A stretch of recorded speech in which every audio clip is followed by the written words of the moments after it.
Europe 1. Le grand direct de la santé avec Jean-Marc Morandini.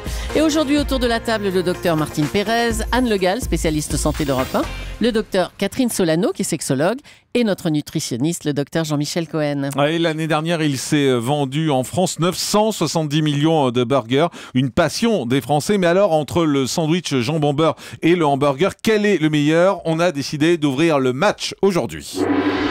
Et c'est le docteur Jean-Michel Cohen qui va ouvrir ce match. Lequel est le meilleur pour la santé, docteur? Alors, pour la santé, en fait, on réfléchit en décomposant le produit. On se rend compte que dans un burger, on a une partie pain. Cette partie pain, on la retrouve très exactement dans le sandwich. À une différence près, c'est que les buns qu'on utilise pour faire les hamburgers sont des pains légèrement engraissés. C'est-à-dire que pour avoir le moelleux de ce pain, on est obligé de rajouter des matières grasses. Il y a environ 8 à 10 grammes de matières grasses supplémentaires. Ensuite, à l'intérieur d'un sandwich, on met la plupart du temps des protéines. Les uns mettent de la viande, c'est le classique du burger, de temps en temps avec du fromage. Donc on a une dose de protéines qui est relativement suffisante. Dans les sandwichs, la plupart du temps, on n'a pas de garantie. Ça veut dire qu'on a certains sandwichs dans lesquels on va trouver du jambon, où on va avoir une quantité de protéines assez suffisante parce qu'il y a suffisamment de jambon. Mais il y a plein de sandwichs aujourd'hui qui, pour tricher, notamment je pense à ces triangles qu'on achète de temps en temps dans les supermarchés ou dans les stations essence, où pour tricher, finalement, on ne va pas mettre le produit qui est cher, parce que qu'est-ce qui est pas cher dans un sandwich?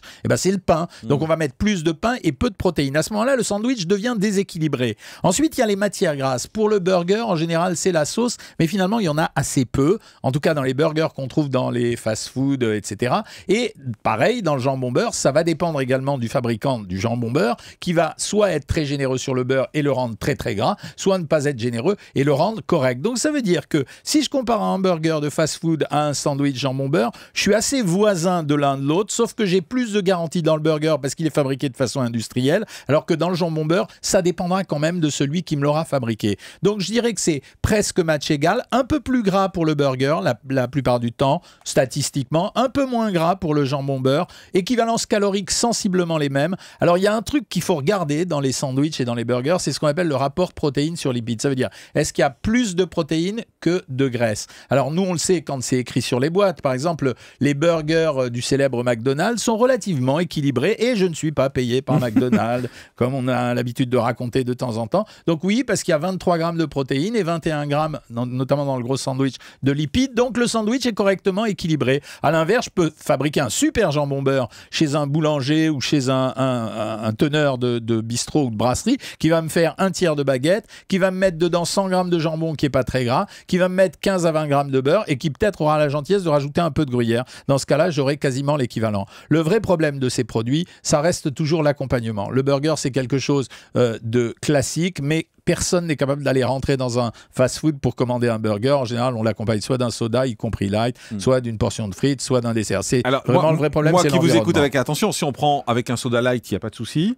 Voilà. C'est ça. Si on prend avec un soda normal, là, ça devient compliqué. Là, ça devient très compliqué. Et si on prend avec des frites, là, on se prend des claques de la part de Jean-Michel Cohen. Voilà. Alors, pourquoi j'ai dit tout à l'heure que c'était régime? C'est parce que quand vous faites le bilan, un cheeseburger, c'est en général acheté dans les fast-foods 320 calories. Le gros sandwich, il évolue à 500 calories. Il n'y a que certaines chaînes qui s'amusent à faire pour du marketing, parce que c'est pas les sandwichs les plus consommés, qui font des gros sandwichs, ouais, les très gros, mais c'est pas les plus consommés. Donc, on est à 500 calories ou 300 calories. Finalement, c'est un repas de régime. Quand vous donnez un régime à 1400 calories, le repas, il contient entre 450 et 600 calories. Donc vous rajoutez un fruit au burger et vous avez un repas parfaitement diététique. C'est la même chose avec le sandwich. Mais attendez, ça veut dire que pour être éclairci, à midi, je décide d'aller manger un Big Mac, je fais du régime. Absolument, sauf qu'il faudra l'accompagner d'un fruit. Alors je donnerai un Big Mac avec un fruit à un homme et je donnerai un cheeseburger avec un fruit à une femme parce que la femme a un peu moins de besoins caloriques que l'homme.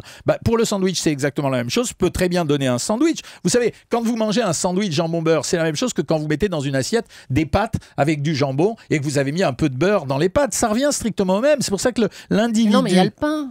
Mais cette théorie comme quoi les féculents sont mauvais est une théorie éculée. On sait que 50% de l'énergie qu'on doit fournir à notre corps doit provenir des féculents. Tout le monde nous le dit, je suis désolée. Mais c'est une légende qui a long feu et en fait qui date de l'époque d'Atkins. C'est-à-dire quand on s'est rendu compte que les régimes sans féculents, c'est-à-dire sans sucre lent, sont des régimes rapides. C'est-à-dire que quand vous enlevez tous les féculents à quelqu'un, il va maigrir plus vite que quelqu'un d'autre. Mais pourquoi? Parce qu'il va perdre du muscle. Parce que contrairement à ce qu'on pense, il faut des sucres lents pour nourrir le muscle. Il ne faut pas que des protéines.